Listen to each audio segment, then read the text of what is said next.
Thank you, Brian, for that kind introduction. And I want to thank Healthcare 2.0 Initiative and its leadership for organizing this event. Thank you for the honor and privilege of speaking to you about a problem that we all encounter and that I and my company would like to impact in a positive and lasting way, and that is mental health. I applaud the Health 2.0 initiative via this conference in taking a holistic approach to mental health, an approach that recognizes and seeks to address the many intersecting parts of a health issue. I too believe that we need to recognize the importance of treating the whole person in dealing with a mental health issue, rather than just focusing on treating the individual signs and symptoms. I'm on the executive team of a biopharmaceutical company called Singulate. We work every day to address some of the unmet needs, to correct even a small amount of the health issues, particularly mental health. I love my industry, and we all work very hard to solve some of the unmet needs, move the needle even a little towards positive outcome in mental health. The name Singulate is a part of the brain involved with processing emotions and regulating behavior. Currently, as a company, we are looking to develop drugs for attention deficit hyperactivity disorder, or ADHD, and anxiety. Two among a whole gamut of mental health problems that we in society address and have become more exposed to during the pandemic. 2 years of pandemic have put us under incredible stress in our work, our homes, and our relationships. Love and work. Freud has said love and work are the cornerstones of our humanness. He said that the fulfillment we get from the work that we do and the human relationships in our lives help our physical and our mental health. 2 years of pandemic have certainly taken its toll. Love and work unravel these two threads of the societal tapestry and the fabric frays. The economy becomes less stable, neighborhoods become less safe, our children become disconnected to the normal school that gives them structure, companionship, routine. Parents experience pressures from all sides. The last 2 years have been an extreme blow to the nucleus of our societies. This virus would have been devastating enough on its own without the downstream effects of essential worker shortage, supply chain problems, financial stress, disruption of our educational processes, and our all mental stability. It has caused us in many ways to look at how we live, how we work, how we pray, and how we travel. And perhaps dealing with ourselves and our children and our families, we have become more aware of the anxiety and the depression around us. The storm has been gathering for a long time, but has come to a head. A storm in the form of unequal access to education, healthcare, rising levels of anxiety and depression in our society and our young people, an increase in suicides, and a growing sense of helplessness across economic classes. This talk aims to express some of the societal impacts of the undiagnosed and untreated mental illness. So let's take a closer look at the problem. According to the National Network of Depression Centers, serious mental illness now costs more than $210 billion in the U.S. Depression is the leading cause of disability in the U.S. and ranks among the top 3 U.S. workplace issues, along with family crises and stress. Problems that all have been exacerbated in the past 2 years. If we look at the world at large, the World Health Organization ranks major depressive disorder, or MDD, as the 4th leading cause of disability worldwide. A meta-analysis published by the Journal of the American Medical Association concluded that depression and anxiety in our youth has doubled. For adolescents, 1 in 4 adolescents are experiencing elevated depression symptoms, while 1 in 5 are experiencing symptoms of anxiety. An international study was conducted on the evolution of anxiety and depression during the pandemic. The outcome, according to the authors, was that the world has entered an era dominated by psychological suffering and the demand for mental health interventions. In the past, the CDC have suggested that boys are twice as likely as girls to be diagnosed with ADHD. They're less likely to finish high school and currently comprise less than 40% of college students in America. However, at the recent American Professional Society of ADHD-related Disorders, or APSARD, data presented made it very clear that the diagnosis of ADHD in girls has lagged behind boys.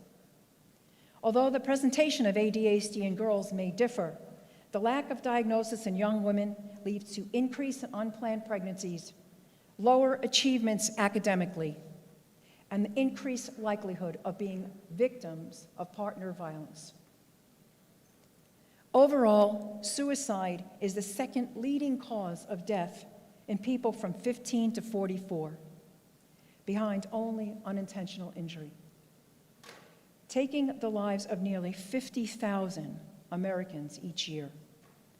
The number one cause of suicide, untreated depression. I had a texting conversation with a nonprofit colleague of mine last night who is a police sergeant in Kansas City. And she told me that depression or suicide is the number one killer of police, the leading cause of death, over and above shootings. Although we think of suicide and the middle-aged and the young people, it is a more serious issue as we get older. The website World Publication Review has published the suicide rates by country for 2022. In this slide, I have tried to represent the number of countries at this Congress.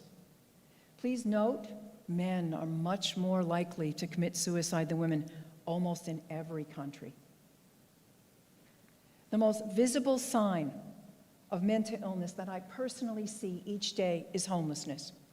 Homelessness is on the rise in many parts of the developed world. It is estimated that about 150 million people worldwide are homeless, almost 2% of the global population.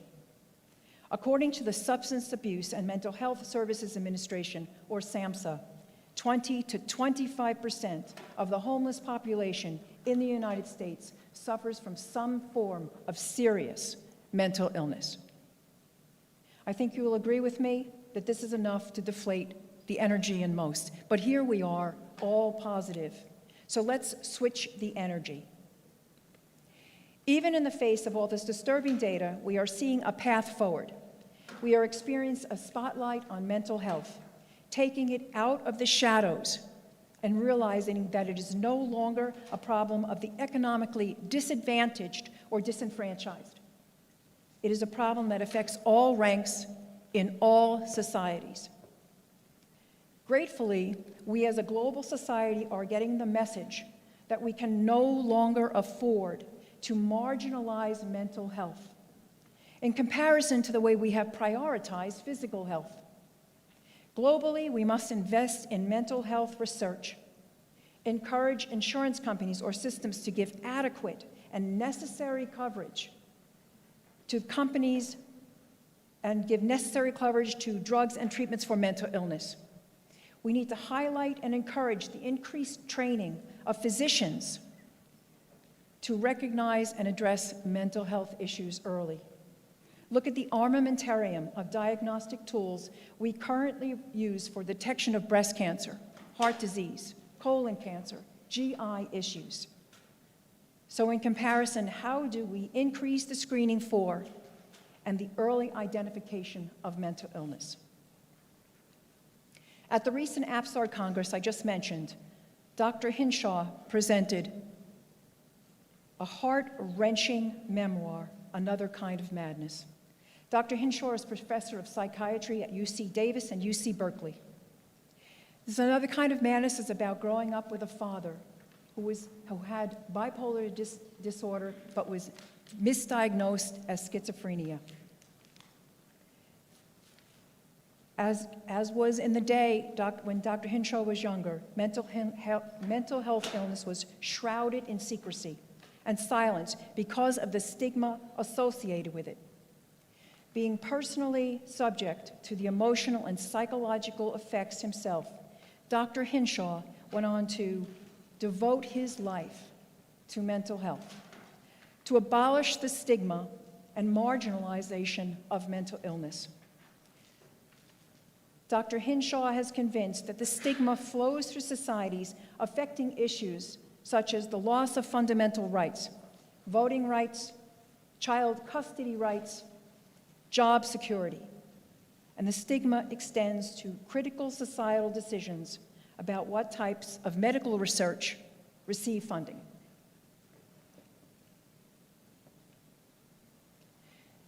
Many of us experience the secrecy and progression of mental illness in our own families. I watched my mother suffer from undiagnosed depression throughout her life. Alcoholism progressed to dementia, progressed to psychoses. And after one extreme psychotic event, I watched my mother have a stroke and pass from this life. I want to add something else here. If my mother had had heart disease, colon cancer, any GI issues, breast cancer, I would have freely spoken about it publicly. But because in our families we have this secrecy, this embarrassment about mental health, I found the need to call each of my siblings and ask their permission that I could discuss my mother's mental health publicly. Gratefully, we are starting to see a call for the destigmatization of mental health. So let's have societal gratitude for those noteworthy people who are starting the fight against the stigmatization of mental illness. These men and women of strength and courage, super athletes of different races and ethnicities, in their respective sports, they are starting to bring to light their personal struggles. Let's start with Michael Phelps. Phenomenal Olympic athlete, more Olympic medals than anyone in history. Yet you think somebody with this level of success, ice water in his veins, would be able to handle the stress, his own fears and anxieties. Yet in 2018, he revealed that he struggled with ADHD, depression, and suicidal thoughts. Because of this, Michael is devoting himself to spreading awareness about mental illness and the healing power of talking to a professional. He has starting a therapy app called Talkspace, and he's trying to convince others not to be shy, not to live in secrecy, and to actively seek the help that's available for their mental illness. If we can possibly thank the pandemic for anything, it would be for the escalation of telehealth. According to a recent survey by the American Psychological Association, 96% of psychiatrists and psychologists think that telehealth is effective therapeutically and will persist into the future. Another high-profile athlete coming to the fore about his mental illness, and surprisingly in the macho world of boxing, is 22-year-old Mexican-American boxing sensation Ryan Garcia. Blessed with incredible good looks, nearly 8 million followers on social media, the new measure of success. Blessed, undefeated, and 22 years old, worth $10 million. Garcia told his fans last year that he suffered from depression that hit him like a truck. And even in the macho world of boxing, they showed him understanding and forgiveness when he called off a fight to deal with his mental health. Perhaps the most compelling case of all is the recent example of the athletes and mental health is when Simone Biles stepped away from the Tokyo 21 Olympics, which originally was a medical issue, which came out to be a mental health problem. The initial reaction was very harsh. They called her a selfish sociopath, a shame to her country, a poster child for a generation of weak people. But when Simone had the opportunity to explain in visceral terms what she experienced, she called it the twisties. Basically, a disconnect between her mind, her body, and the world around her, a real problem with a gymnast flying through the air. Then the world could understand. The world could extrapolate the disconnect between the individual with mental health problem and the larger environment, between themselves and the people and activities going around them, a difficulty feeling grounded in life.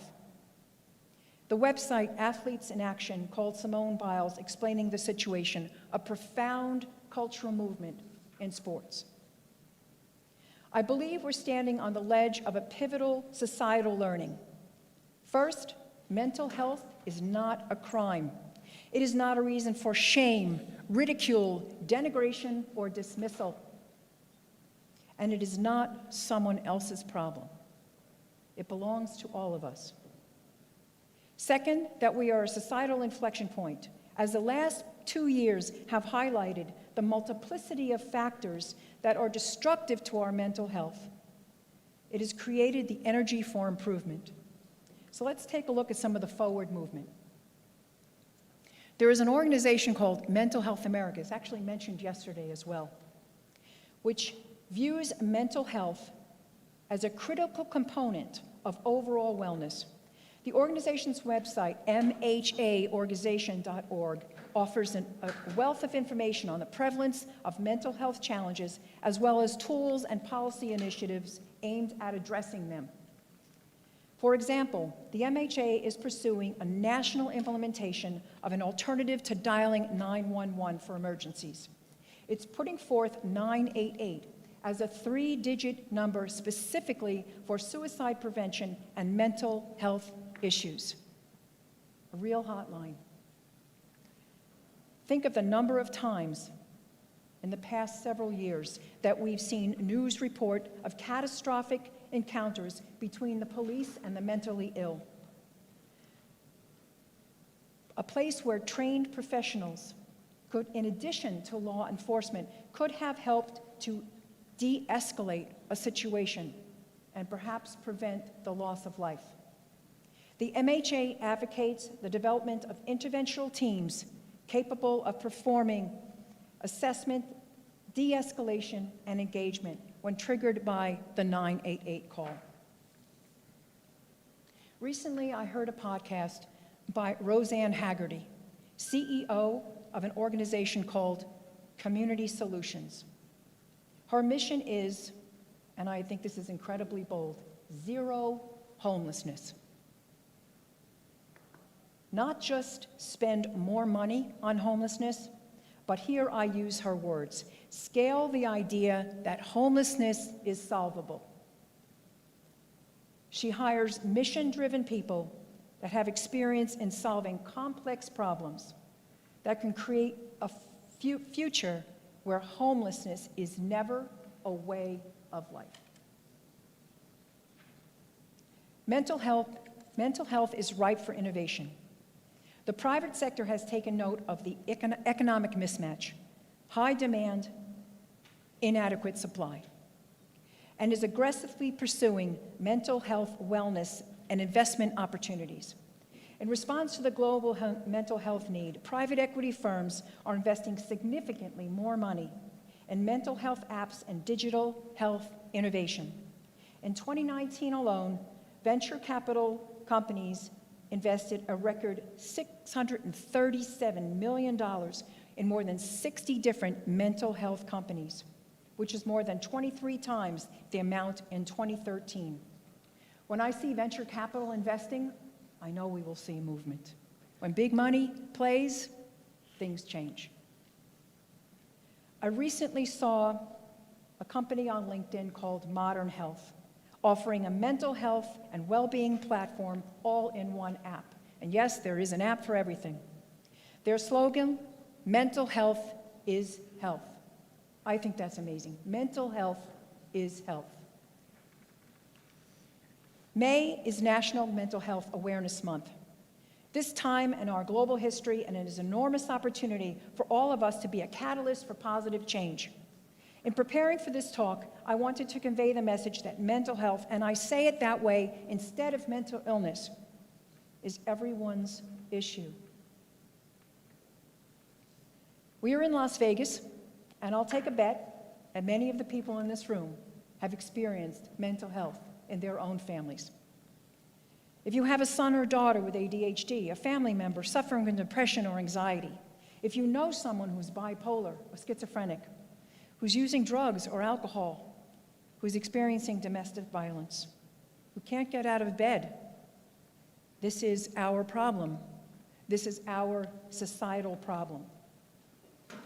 I want to just take a minute here, though, because I know that we say all these things. Take care of yourself. How many of us in this room have come to this meeting with 6 months of at least 7 hours of sleep a night? Take care of your loved ones. I have a 22-year-old daughter. She does not listen to everything I tell her to do. Take care of yourself by getting her sleep. We can't hear you. I'm so sorry. I'm so sorry. I forget you walk away. I was just saying, I have a 22-year-old daughter. She does not listen to everything I tell her. So when you try to take care of your loved ones, it isn't always possible. But we can talk. We can bring to the conversation mental health in your own way, however we need to do it.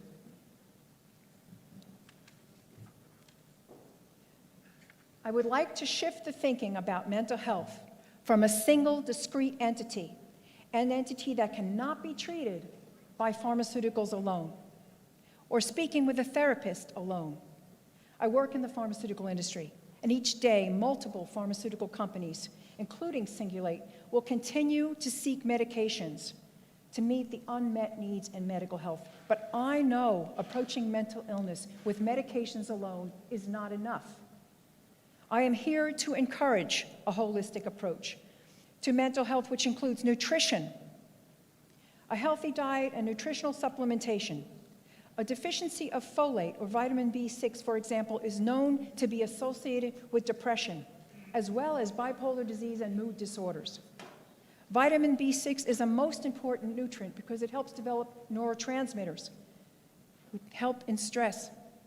A deficiency in vitamin B12 can cause irritability, changes in personality, depression, and memory loss. A holistic approach to mental health includes getting regular exercise, including activities like yoga, practicing meditation and mindfulness. A holistic approach takes into account the spirituality as well as the physical balance in life. It takes into consideration the work in life that is necessary to find your purpose, to feel at one with the world around you. Finally, I'm in here to encourage early societal intervention, other ways we can play a role in encouraging mental health in our communities. I volunteer for an organization called Youth Rise Kansas City, a support program for young people from 9 to 22 who come from complicated economic households. But via sports and camaraderie, we help guide them with these complicated decisions that are going to lead the rest of their lives. How can we support these efforts that I believe diminish the human despair in young ones that lead to depression and anxiety? I am honored to be part of Singulate, a company that is making medications to address mental health. And I am pleased to listen to your thoughts to advance mental health issues. I wish to state that you have more power than you know. We all have more power to address mental health in our own communities. Research shows that family support can play a major role in helping a loved one with their mental health. It has been demonstrated that peer support can be largely helpful in the recovery path to complement treatment and therapy. Our schools need to be well equipped to deal with mental health issues of our youth, another opportunity for early intervention. Homelessness is a problem in many neighborhoods. Being aware of local initiatives, food drives, clothing banks that can help promote change in your neighborhoods. Returning to Dr. Hinshaw's point of view, Let's embrace mental health. Let's work against marginalizing mental illness. Let's support the research to diagnose mental illness to allow for early intervention. And let's encourage the training of healthcare practitioners that are equipped to meet the needs of people with mental challenges. And I've heard so many times, to meet the individual needs of people with mental challenges. Thank you for your attention to this very critical societal challenge. I only know the pharmaceutical industry, but for those of you who are healthcare practitioners, yoga instructors, teachers of mindfulness, healers who promote spirituality. I met a woman here who uses therapeutic dance for mental health. I invite you, I urge you to answer this call, to participate in your own way. No effort is too small. I sincerely hope you will consider this challenge. Thank you for listening, and I'm happy to take questions.